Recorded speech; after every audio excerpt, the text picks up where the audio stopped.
How can we change our own metaphysical structure through which we relate to the world? Is this analogous to the process of resurrection?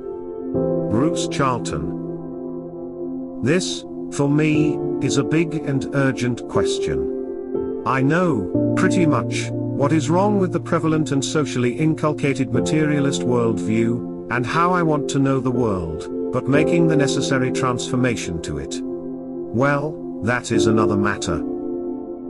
I find it is so easy to get caught at the level of psychology, of feelings, that is, monitoring and trying to change my feelings about the world, by sheer willpower.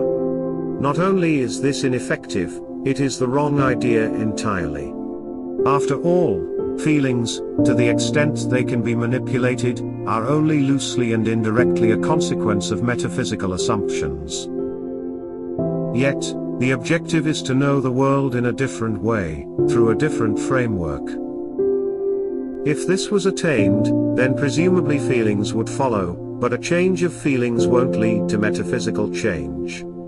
Depth transformation necessarily changes the surface, but surface change leaves the depths untouched. The problem is a variant of the dissociation between, on the one hand, the relatively attainable objective of becoming a Christian and living a Christian life, which is a matter of willpower and a suitable environment. And, on the other hand, the nigh impossibility actually being a Christian, of becoming a new man who understands life, and the world through a Christian lens, who actually becoming a better man, such that whatever the environment, and however feeble our willpower happens to be at any particular moment, we will still be in a Christian relationship with the world.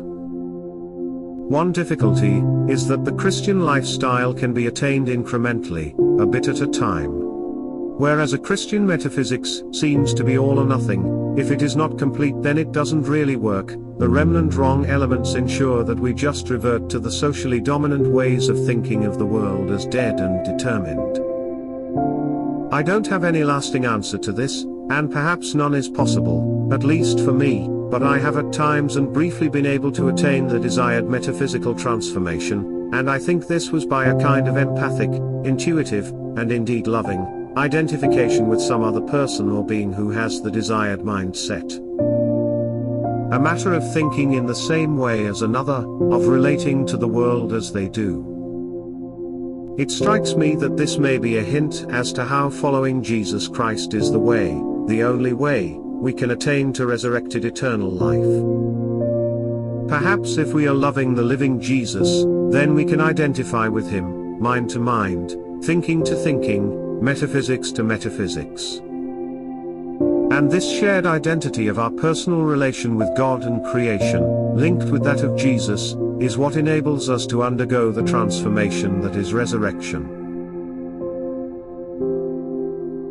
The evolution/development of consciousness has little to do with intelligence. Francis Berger. The quantifiable decrease in general intelligence within the population over the past 2 centuries is often cited to refute the reality of consciousness development. This approach equates consciousness with intelligence. It posits that any evolution/development in the former would automatically be evidenced by a perceptible increase in the latter. Thus, the measurable decrease in intelligence instantly lays to rest all notions concerning the reality of consciousness development.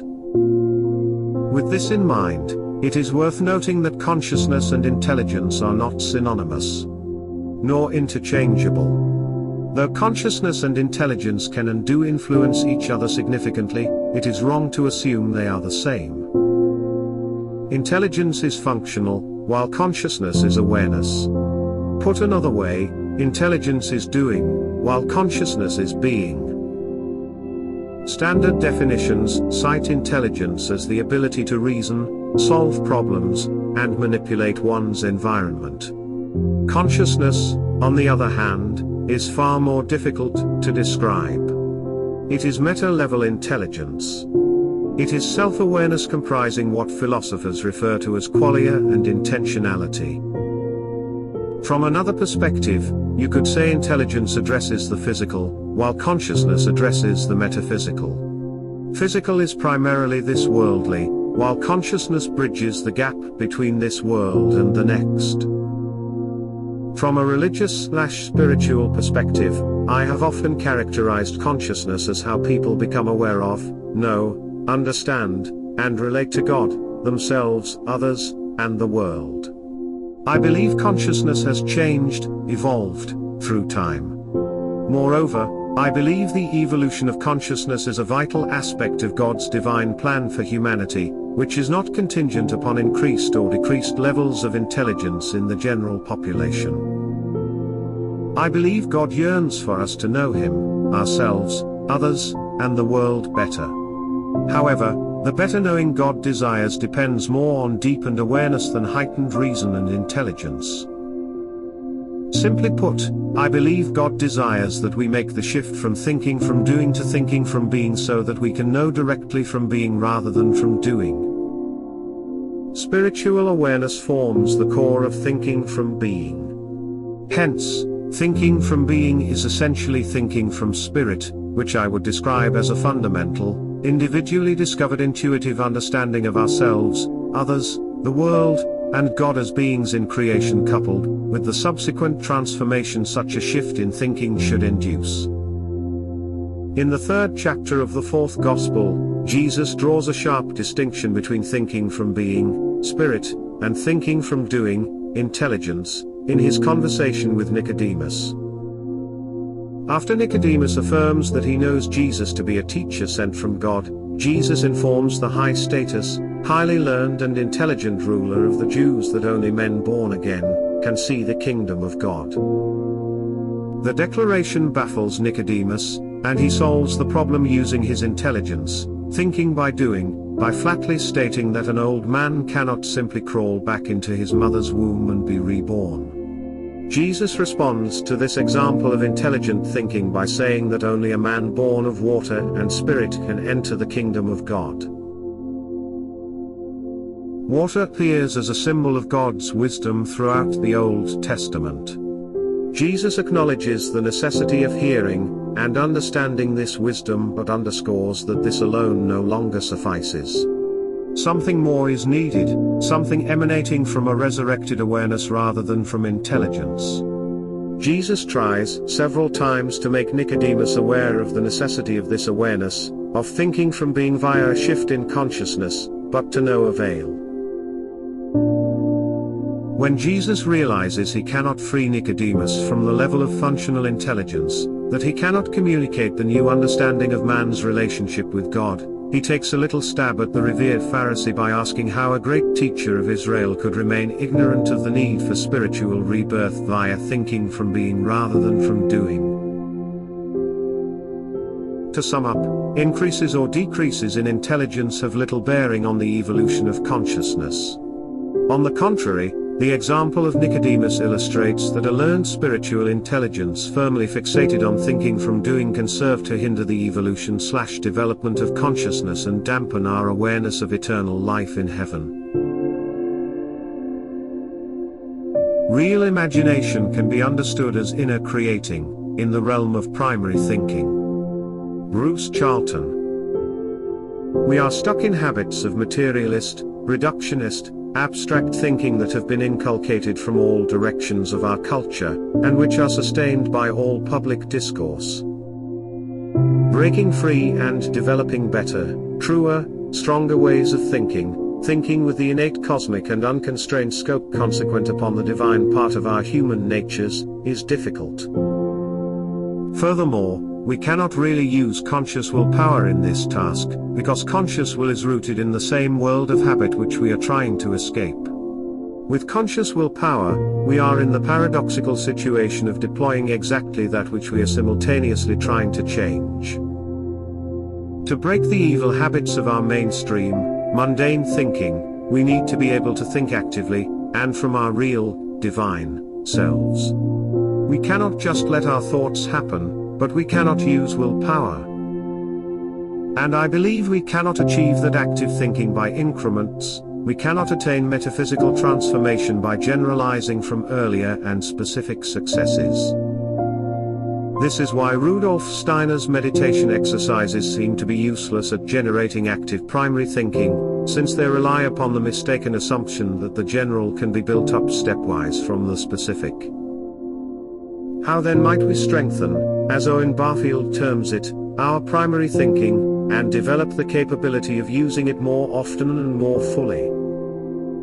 The answer is by what Coleridge called imagination, if that term is properly understood, which is also what Tolkien called subcreation. And this is by the act of creating in thinking, i.e. in primary thinking, which is creating in the non-material, spiritual, realm.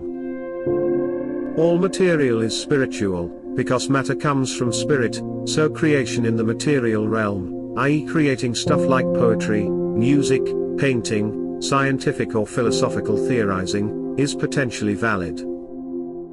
Such activities are potentially good for developing imagination so long as they are active and innerly driven. But these are minority activities, and such material manifestations of creativity are secondary. The real thing about creating goes on in thinking. Thinking is primary, when it comes to the kind of imagination/subcreation we need. Unconscious creativity, for example that of a child, or someone who creates something valued by accident, or without trying, is not what we want and need, if we are to break the materialist mindset. No, to develop the imagination, requires that creation be conscious, active, chosen. And such creation happens first in thinking. Whether or not thinking later results in a poem, song, new theory or whatever, is secondary and inessential. The value in creating comes from the thinking, even if that thinking is unspoken, unexpressed. Indeed, the expression of creativity is always secondary, and, necessarily, incomplete, distorted and inferior to the original and primary thinking that led to it. Thus, whether inner creativity of thinking is recognized by other people, or is accorded praise and status, is inessential. Great poets or painters may in fact be less primarily creative than one who has never even spoken about his inner states of primary thinking. So, imagination, creation, in the realm of primary thinking, is what is needed to develop the desired true and good alternative to the false and evil thinking habits of this time and place. And such creation can only come from the thinker being aligned with God and divine creation, and can only happen when the thinker is motivated by love. This is another reason why it cannot be achieved by conscious willpower. When the good alignment is absent, and all motives are selfish or manipulative, then primary thinking just does not happen, and a kind of pseudo-creativity is the result. It might be said that plenty of people are already doing this kind of inner creating without realizing they are doing it. But that does not suffice. We need to be clear that anyone who does not realize he is doing it, is actually not doing it. This is clear from the fact that such unconsciously creating people remain trapped in the habit prison of mundane materialist thinking, often barely aware of the fact. Our core task here and now is to become conscious about many things which used to be unconscious. We need to become conscious that we are indeed in a socially imposed thought prison of mundane materialist thinking, conscious that we want to escape this prison, and consciously decide to develop our primary thinking, our inner and spiritual creativity. How intelligence guided by a despiritualized consciousness solves problems. Francis Berger. In yesterday's post, I provided a simplified, perhaps oversimplified, distinction between intelligence and consciousness. To quickly review, intelligence is functional, while consciousness is awareness. Intelligence focuses on doing, while consciousness is more attuned to being. Today I will provide a simplified, perhaps oversimplified, outline of how and why highly intelligent modern people actively cooperate with the most outlandish evil in the spirit of going along to get along. Consciousness, as awareness of being, serves to guide and focus intelligence, functional thinking and doing. The quality of awareness within consciousness determines the quality of functional thinking and doing. In terms of awareness, A despiritualized consciousness deadened by atheism, materialism, reductionism, and positivism will rarely, if ever, guide intelligence above the level of responding exclusively to external forces and stimuli. Intelligence guided by a despiritualized consciousness becomes an enslaved extension of the external and objectified world. Since the consciousness guiding intelligence has ejected the innate spiritual nature of being into the external world, the intelligence it guides loses all sense of spiritual freedom, and resorts to functioning/problem solving purely within the confines of the unfree world into which consciousness has trapped it. Intelligence guided by despiritualized consciousness responds primarily to externally induced fear and desire, and it inevitably limits its solutions to fear and desire problems to functional considerations involving this worldly conformity, security, and acceptance.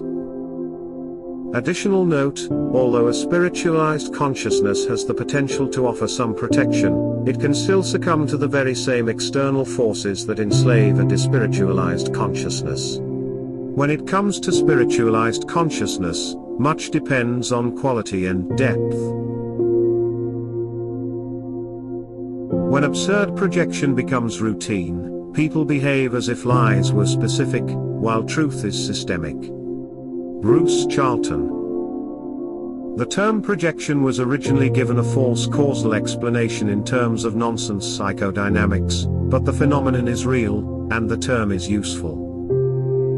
People really do accuse others of their own faults, their own illicit desires, their own misdemeanors, and on the perfectly understandable grounds that their own character and behavior is their model for how the world works.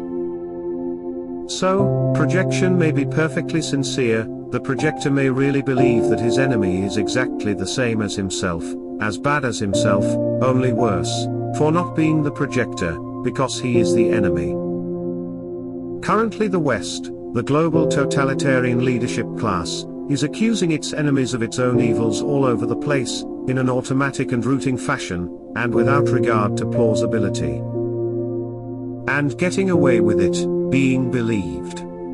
Insofar as anybody really believes anything in this post-God culture, belief is now a passive, externally driven, and labile state.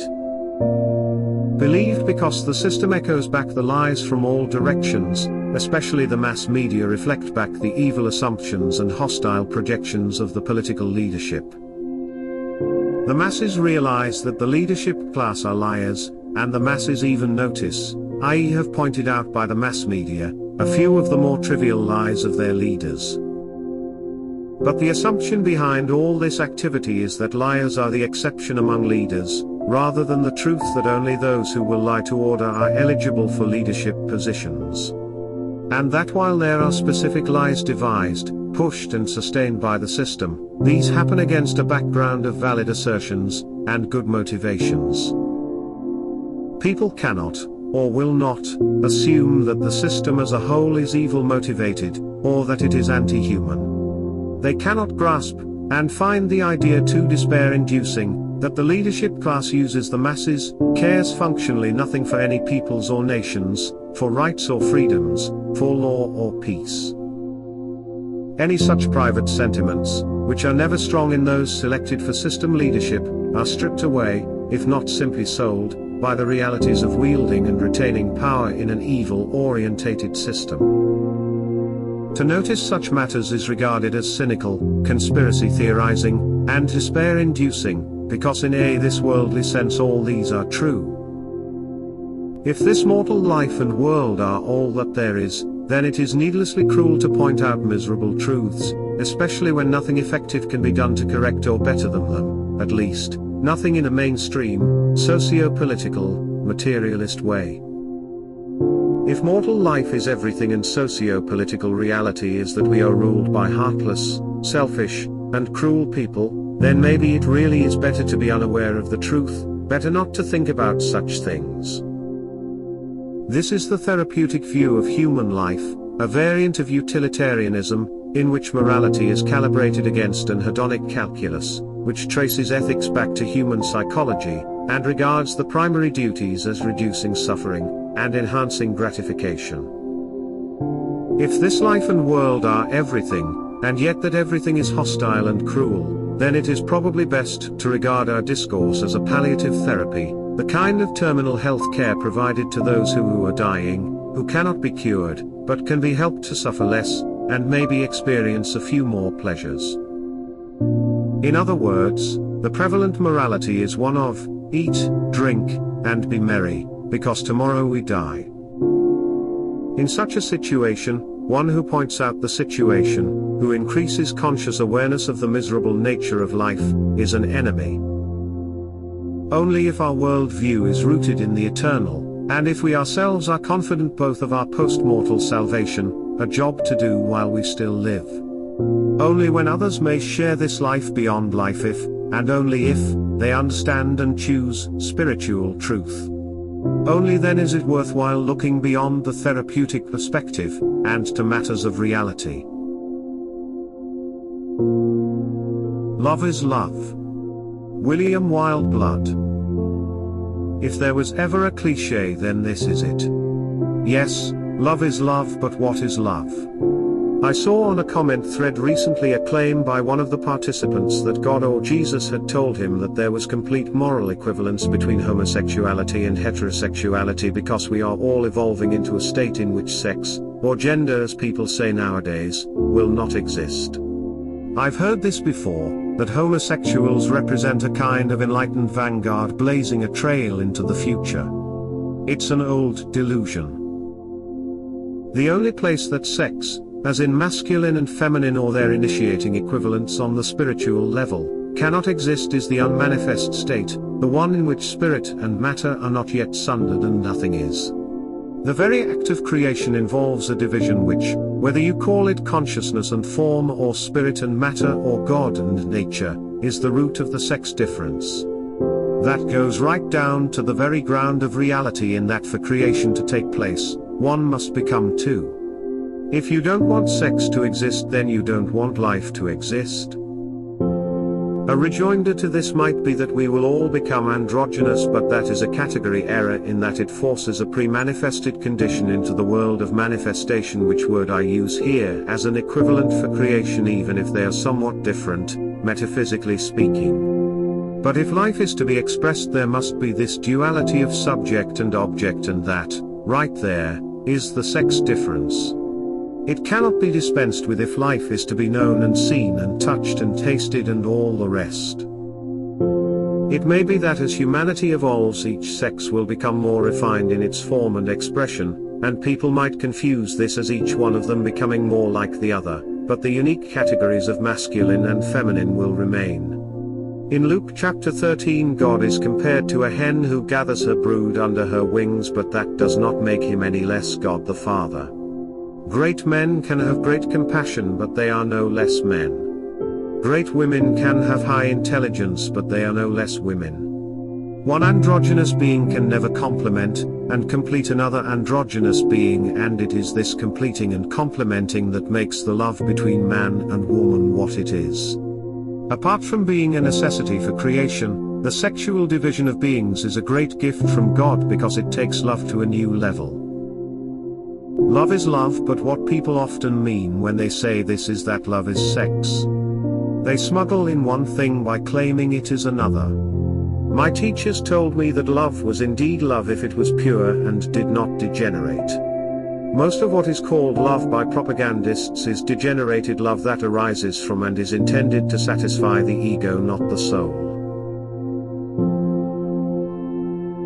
Forget about hell. Do you want to go to heaven or not? Bruce Charlton. Threats of hell, ... if you carry on the way you are going, are useless at best, or often counterproductive, nowadays. This seems like a solid fact to me. The only uncertainty is exactly why, and there are almost certainly several, interacting, reasons for it. The big problem, which I think, has never been anything like so common in history, is not that people don't believe in heaven, but that they don't want it, even if they could, somehow, know heaven was true, and that they could go there after death. A very brief history of my philosophy. Bruce Charlton. I suppose the first philosophical, basic metaphysical, ideas that I heard about and understood, was the debate between empiricism and idealism. Roughly, either we get knowledge of reality from externally, for example perceptions and experiences, or else, the mind generates reality. My eventual conclusion was that, while one might prefer one to the other, if this was a forced choice of either or, and while both have elements that I intuitively felt to be valid, both are wrong. I later became committed to systems theory, in the Niklas Luhmann formulation, which is a completely abstract model of reality that states its own assumptions. What I got from this is that there is only knowledge within systems, and out with a system is only environment about which nothing can be said. Environment can only be known by a system being brought within that system. I later applied this by analogy to beings versus not beings, to divine creation versus primordial chaos. After eventually understanding it, I rejected systems theory because it did not explain where systems come from, excluded values, although in practice implicitly valuing efficiency, hence complexity, and because it was abstract. The core abstraction of systems theory was that it was based on communications. All systems were made of communications. And yet, by its own account, all communications were indirect, hence uncertain. Indeed, their meaning came from the system itself, which decided what was a communication, and what it meant. In essence, systems theory is circular, explicitly so, much like mathematics. It can be coherent within its own lights, but any applicability is conjectural and unknowable, except by proliferating systems to check systems. Which is merely to kick the can. Because systems theory was abstract, there was co-connection between its models and the world, and no way of knowing whether or not systems theory was applicable in any particular instance.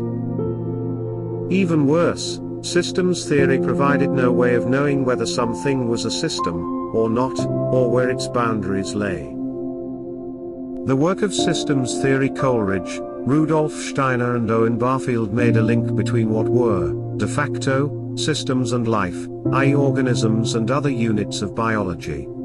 In short, they made the connections between systems and beings, that genuine systems were beings, thus alive, conscious, purposive. Yet in their formulations there was still excessive abstraction, such that beings were explained in terms of abstract entities/tendencies/forces/powers. From which I moved to my current philosophy that understand beings as the fundamental reality of creation. Other elements needed to be added to answer the questions I could not ignore, the nature of God and creation, etc., but a further major element added to the perspective of systems theory, and which I got from Steiner, was that there cannot be only communication, which is indirect, multi-step, and mediated, but that there must at root be the possibility of direct knowing between beings. God, for Christians, is finite, or else. Bruce Charlton. As I understand it, Christianity entails that each man has a significant contribution to make to divine creation. This is impossible if God is infinite. If a man is one, and God is infinity, then 1 divided by infinity is equal to 0. For a man to make a significant difference to divine creation, God must be finite, some unknown but finite proportion of times greater than man, call it n, where n is a very, very, very large number. But not infinite. Thus 1 divided btn is greater than 0? That is, if God is finite, man's potential contribution is something, rather than no thing, if God were infinite. Something is potentially significant, like the contribution of 1 man in a world war.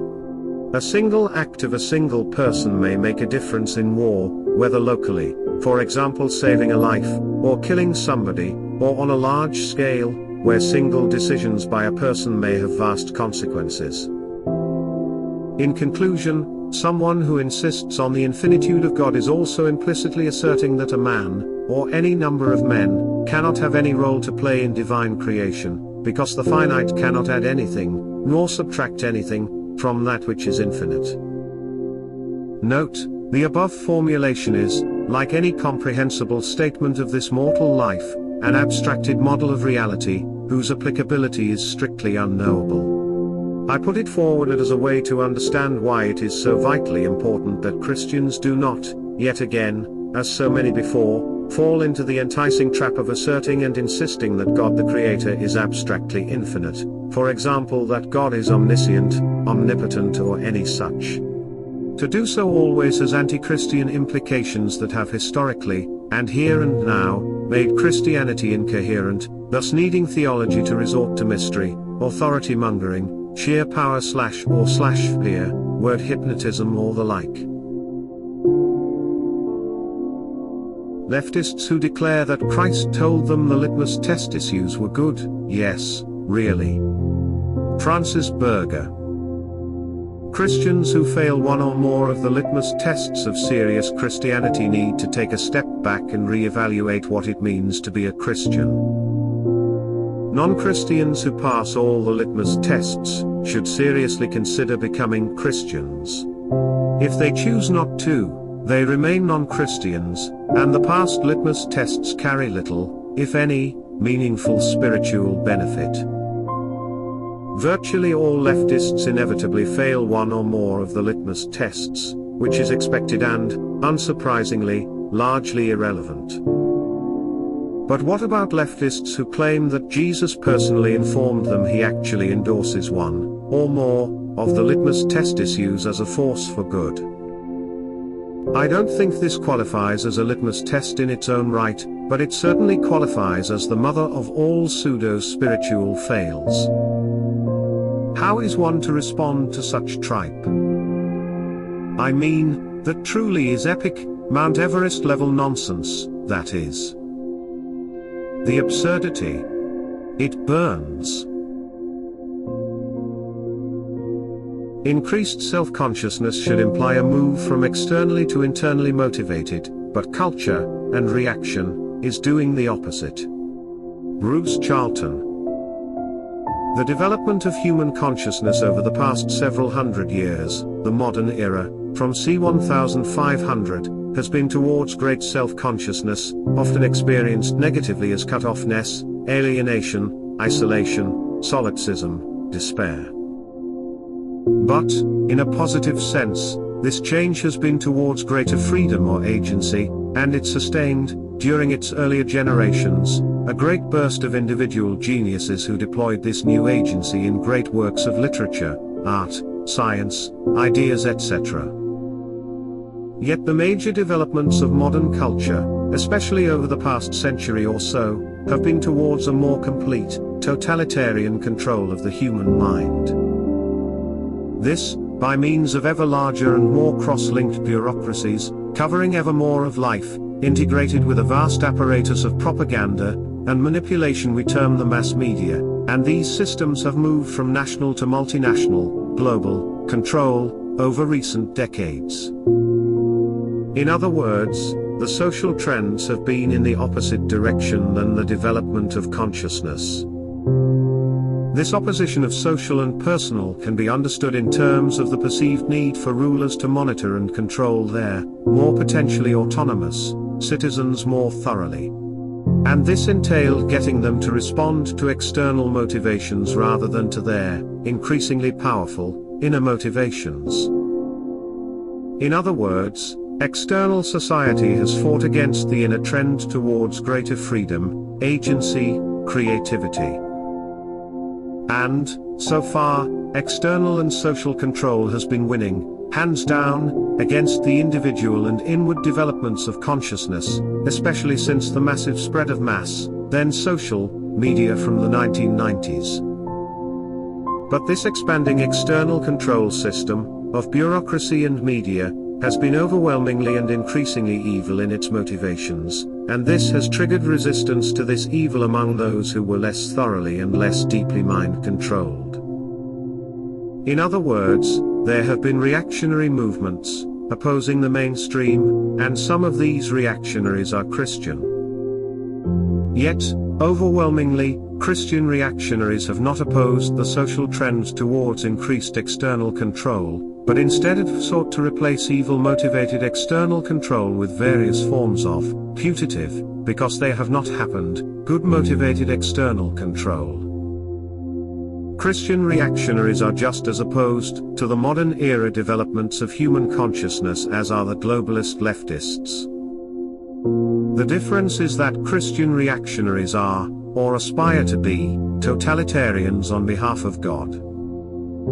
Thus we can observe all kinds of proposals for what is believed to be a restoration of Christianity as an external system of monitoring and control, but replacing the secular leftist global leadership with the Church. With the specific identity of this Church varying among the advocates. The scale of proposed change may be international, for those who adhere to an actual international church, by means of changing the leadership and enforcing the practices of that church. Or the proposed change may be local and piecemeal, for example setting up a small personal dictatorship, purporting to be on behalf of the real international church, whether institutional or spiritual. What romantic Christianity does, in contrast, is to accept and embrace the inner development towards greater self-consciousness, for its enhancements in agency and creativity, and argue that inner motivation should become the core of Christianity. This implies a move away from, in opposition to, all forms of external control, whatever ideal they serve, or purport to serve. It entails each individual accepting ultimate responsibility for his spiritual situation and choices, and moving towards an attitude that evaluates and discerns all forms of external control, and attempts at external motivation.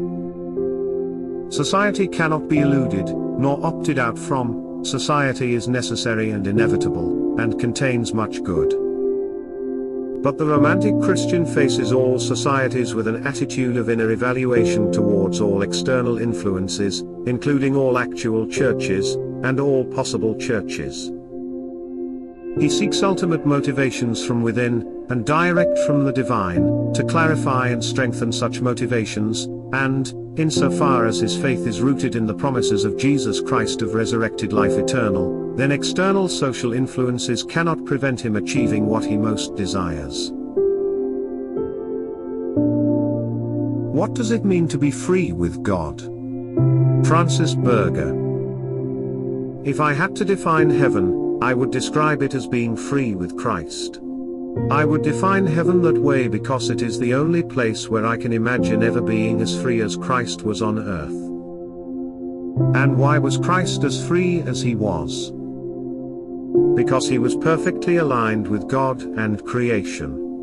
Unlike me, he freed himself from everything opposed to or unaligned with God and freed himself for full cooperation and alignment with God. I can think of no higher expression of love than that. Jesus' freedom went beyond from and for and became freedom with. He is the first to be completely free with God. I imagine freedom with God as the revelation of the great mystery of freedom, not as deciding upon choices but as seeing and engaging with what knows to be the only choice. It is a mystery God mastered, a mastery with which Jesus aligned, and an alignment that I seek, above all else. And Jesus makes this alignment possible in heaven if we truly want it, even when we inevitably fail to master the mystery of freedom in our mortal lives. Motivations, negative or positive, this world or the next. What is the way out and forward? Bruce Charlton. It seems to be that most people are negatively motivated, for example by fear, loneliness, pain, boredom, resentments, from which they seek relief, seek to escape. Insofar as they have an aim, it is for a place of ease, release, comfort, security, in practice, freedom from worry, etc. A place without suffering, including that nobody else suffers, so that we will not suffer empathically from their suffering. The problem is that there exists no permanent answer, no permanent escape, in this mortal life, because everything is temporary, nothing lasts, everything ends, there is disease, degeneration, decline, and death. Therefore negative motivations in this life ultimately point towards death, or some simulation of death, when death is primarily desired to be loss of the self, loss of thinking, loss of consciousness, loss of caring, as the only permanent possibility of escape from suffering. When there are positive goals, it is sooner or later realized that nothing in the world, nothing in this mortal life on earth, will suffice, because, again, everything is ephemeral, nothing is permanent. This is a deep problem. What emerges is some variation on the pattern of seeking short-termist palliation in this life, maximizing immediate pleasure/fun and minimizing current pain/angst, but trying not to think about the inevitable future, which future is regarded as inevitable annihilation of our awareness/destruction of all that is us. So we won't be there to suffer the future, anyway. The reasoning is that if life is ephemeral, if decline is inevitable, if death is annihilation, then it is rational to make the most of my life here and now, rational to regard the rest of the world as existing for my personal benefit, and try to forget about the future, other people, anything that might interfere. In other words, the logic of the situation, the way to be motivated, is oneself to be a psychopath, while trying to persuade others to be altruistic. That is, inducing other people to live for other people and for the future, so that these others will be amenable to here and now psychopathic exploitation. In practice, psychopathy requires an incapacity for love, an innate human deficiency. Therefore, people who are capable of love are, spontaneously, viscerally, for reasons they can't necessarily understand, appalled at such worldly reasoning, and they cannot or will not take this path to embrace psychopathy, or, if they do try to become psychopathic, they will find themselves unable to adopt the requisite heartless attitudes, and will be tormented by guilt for their actions. A common combination in the world today, it seems to me. Instead of taking the worldly path, people may reject the world. They may conclude that this world is useless at best, everything temporary, and evil at worst, because of the expediency and success of psychopathy, of exploitation, parasitism, predation. Such people may instead embrace the ancient ideal of trying to ignore this world and focus on the next, live now for the life to come after death.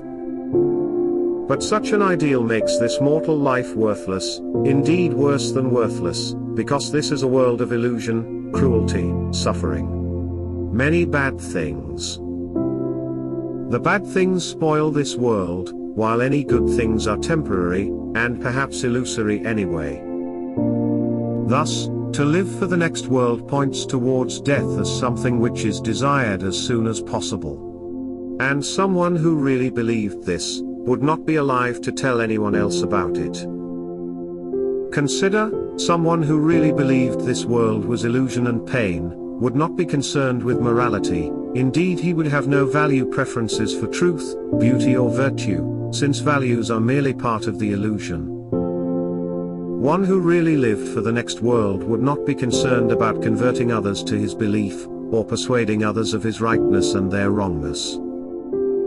One who really lived for the next world would do nothing to sustain himself alive, would, in fact, die within days at most. What instead we get, and have had for some thousands of years, apparently, is people who argue for the primacy of the next world, and who try to prove that it is better to live indifferently to this world and be focused on the life to come. And many other absurd and incoherent variations on this theme.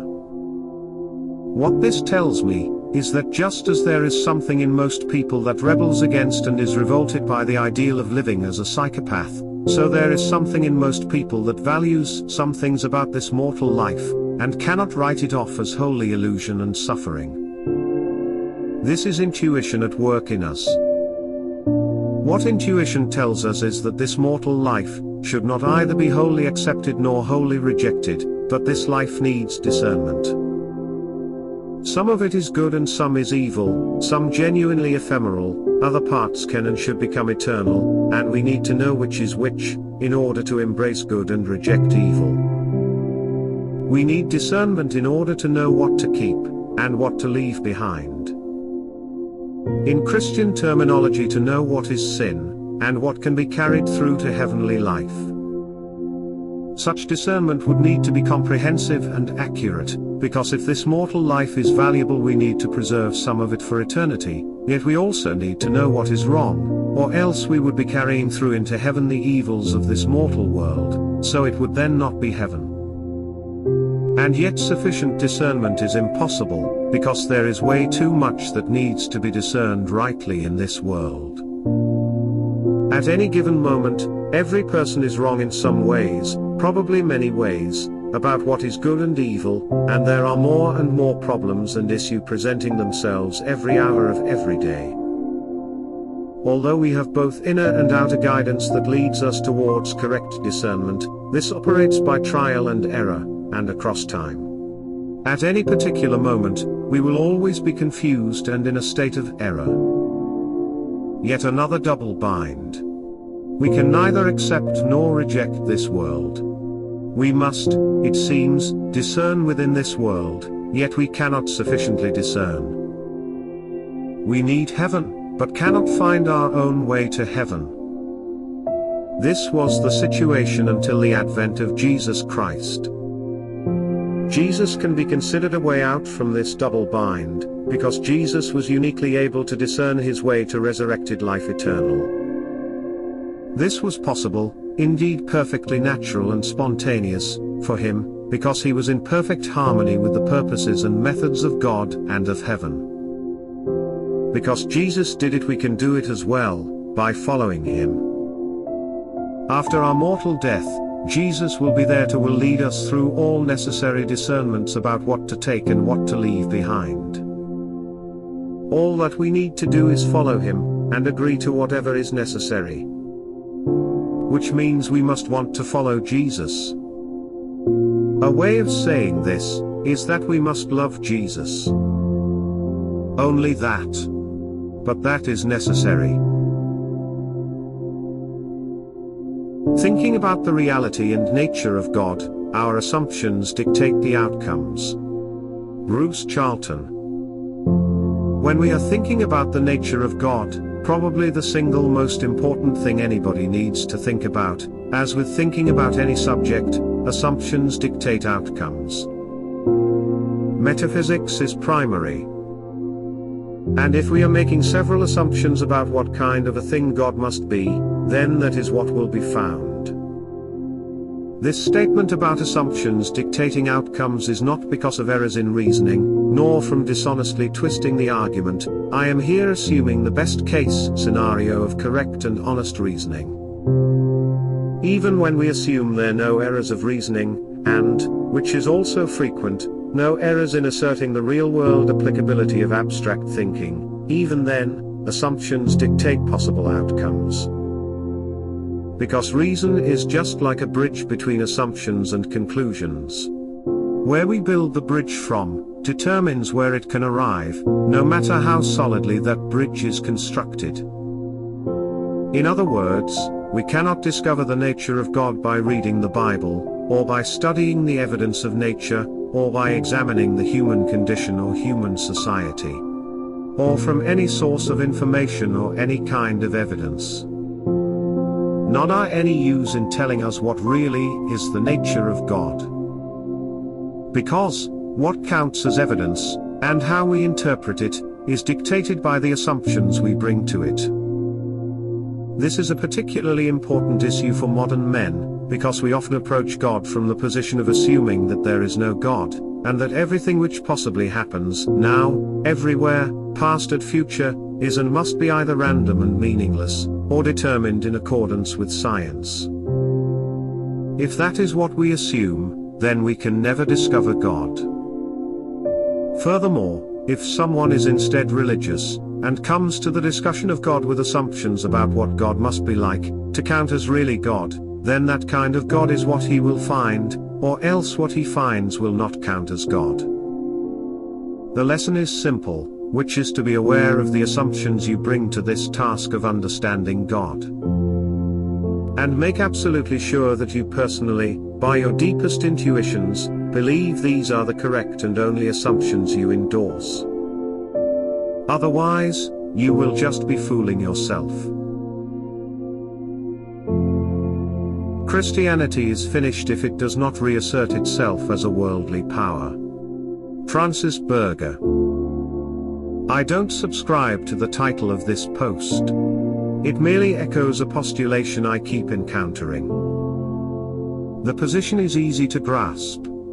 If Christianity does not, reassert itself as a worldly power and re-establish some semblance of social/cultural dominance, then Christianity is effectively over, and nothing of Christianity will remain save for a few wild-eyed desert fathers, incurable holy fools, and scattered pockets of quietism.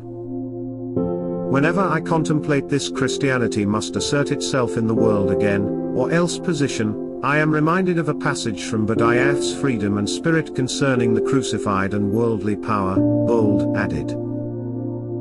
The natural man, obsessed by the forces of the external world, sees nothing in the crucified but a man suffering torture and humiliation, and the consequent defeat and annihilation of truth so far as this world is concerned. Divine truth seems to be powerless. Is it possible that God can appear here below not as power forcibly transfiguring and overcoming life, but as crucified and to all appearance impotent when confronted with the forces of this world? It was here that the Jewish people were led astray by refusing to recognize in the figure of the crucified the expected Messiah and Son of God. The true Messiah, according to them, must appear in power and glory, and by founding a powerful kingdom of Israel end the existence of suffering and evil. The cross of Calvary was a stumbling block for the Jews and remains so to this day for most of the Aryan race as well, for they expect the manifestation of truth and power and the victory of truth in the visible world. This temptation means nothing more nor less than a denial of all freedom of spirit, an inability and even a refusal to see, beyond material humiliation and defeat, the invisible spiritual triumph of divine truth. The coming of the Son of God and the Messiah in his power and glory as the King of the world and conqueror would have been the end of the freedom of the human spirit and the realization of the kingdom of God by means of necessity and compulsion. We do indeed create our own reality. But this is co-creation, which makes all the difference. Bruce Charlton. Modern man has the unavoidable freedom and capability, and, potentially, the curse of creating his own reality, as we see all around us as a matter of daily observation. But this creating of reality is actually a co-creation, or, as Owen Barfield terms it, a participation. In other words, we are each creating our own reality, but using the material of God's ongoing divine creation. What this means is that our personal creation may be in harmony with pre-existing divine creation, with the noble universe, or against it. Each being, including ourselves, can know the universe only by his own participation in it. All possible knowledge is participation, because uncreated reality is unknowable because it is purposeless, meaningless chaos. Therefore we must and do create the reality by which we each live, but we can get it right, or wrong. And getting it wrong means being on the side against God's creative purposes and methods. In a world that is overall ruled by demonic powers, anyone who, whether passively, or actively, accepts this worldly ways of creating reality will, of course, be set against divine creation. This is where heart thinking or direct knowing comes in. It is how we can, if we consciously seek it, know whether, or not, our creation is in harmony with the divine. When our thinking is mundane, when it consists of facts and concepts derived from this worldly demonic sources, then naturally we will never become aware that our personal created world is a kind of evil delusion. Only when our discerning and evaluating thinking is active, conscious primary thinking by our real, divine selves, will we know whether the world we personally inhabit is true to God's creation, or against it. A specific example of how God can work for a man's salvation and theosis, Philip K. Dick and his exegesis. Bruce Charlton. Starting when he was 45 years old, and continuing from February 1974 for the last 8 years of his life, Philip K. Dick had many religious experiences, which became the focus of his thinking and writing in his last novels and the philosophical notations and letters that have survived as the exegesis. This can be understood as a specific example of one of the many ways that God can work to stimulate a man to orientate towards Jesus Christ, i.e. salvation, after death, and to learn spiritually during this mortal life, i.e. theosis. Philip's experiences led to a conviction that he was receiving a mass of vitally important information, and the exegesis records some of his struggles to understand and deal with this deluge of incomprehensible input. This involved casting about widely, reading and talking, following hunches, seeking appropriate and adequate concepts, trying out multiple hypotheses, and writing. The conventional wisdom is that PKD was engaged in wild speculations, circular or self-contradictory notions, was chasing a will-o'-the-wisp, and that, in the end, he failed to reach any valid destination. But I suggest that, understood in an ultimate sense, PKD was doing pretty much what God hoped he would do, and that very likely he did achieve a great deal of what he most needed to achieve at the spiritual level. God's intent with some men, perhaps many of us, is to galvanize us to active spiritual work, orientated towards God, Jesus Christ, and divine creation, and to learn from this process by trial and error. The terminus of such a process is not some version of enlightenment in this world, of unending bliss without experienced suffering. Nor is it achieving a settled and complete understanding, which, after all, could only be a grossly simplified model of reality. Instead, the terminus aimed at is our mortal death and that which follows thereafter. The divine intent, I infer, is twofold: to point us towards salvation, salvation being that we embrace the gift of resurrection offered by Jesus after our death. And further, before our death, during this mortal life, to gain spiritual learning that will accumulate to benefit our divine self to come, that is, after salvation. This learning from the experiences of mortal life is theosis, because it results in, eventually, not during mortal life, becoming more God-like in our nature. This theosis learning during mortal life needs to be understood in a spiritual sense, because it is not about memory, and is indeed not affected by the brain, body, decay, disease, death or any material circumstances that follows after the spiritual learning.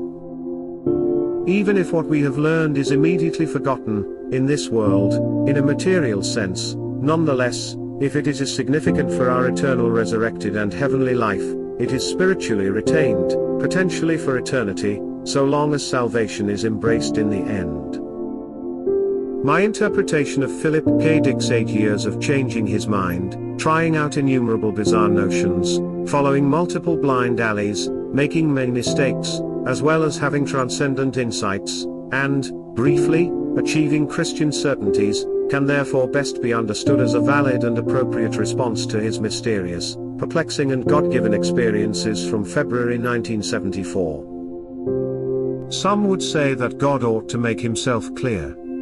That God would not really operate in ways that are confusing or ambiguous. And that men ought to be aiming at some settled and clear and correct understanding. Yet, surely it counts as a major success for God, that from early 1974, PKD uprooted and reorientated his life, that he worked many hours of most nights at his self-imposed task of understanding his spiritual experiences, that he focused, again and again, on understanding Jesus Christ, his real nature, his goals on earth and in heaven. What seems in this worldly terms to be just thrashing around in philosophy and theology, at times being plagued by obsessive or even psychotic preoccupations, at times making bad lifestyle choices, afflicted by wide mood swings, as well as experiencing extreme joy, considerable serenity, performing acts of loving kindness, laced with self-deprecating humor, and much else that is positive. What seems to be misplaced activity or avoidant behavior according to a pragmatic interpretation, may be, in an ultimate sense, not far from being the best possible life attainable by the actual man Philip K. Dick, given his innate nature, abilities and limitations. That is, a life of spiritual learning, theosis, enriching the final choice of disposition with salvation.